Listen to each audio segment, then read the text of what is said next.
बादल hi tech.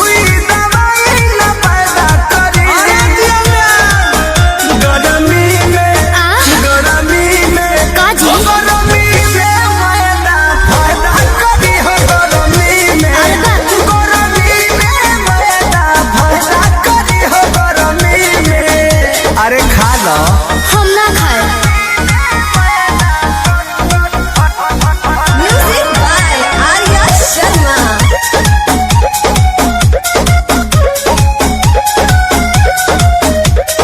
Doctor से हमरा तो माना बा, बिछुआ तो खाए के खाना बा। अरे इहो बिछुए हाँ, खा जा। बुझाइए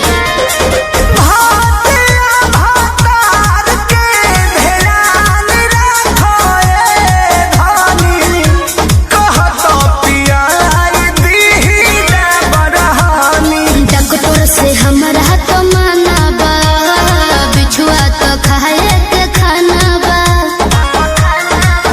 नहीं साइड इफेक्ट न पैदा करी, रउए जाना तनी गरमी में का हम गरमी में हो, गरमी में मैदा फायदा करी हो, गरमी में ओहो गरमी में मैदा फायदा करी हो, गरमी में।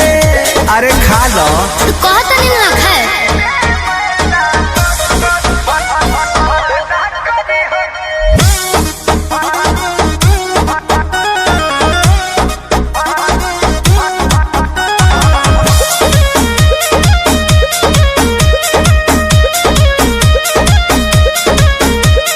कृष्णा पे दर्दिया प्रमोद जी, रहुआ से बारे अनुरोध जी, मान जाइए ना।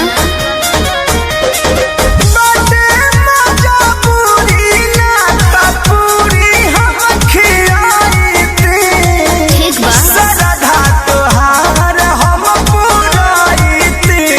कृष्णा पे दर्दिया प्रमोद जी, रहुआ से बारे अनुरोध जी।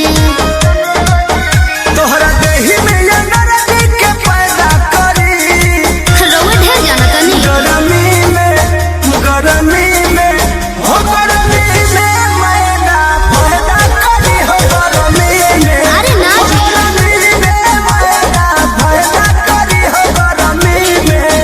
अरे बाप रउए ना माने। डीजे बादल हाईटेक।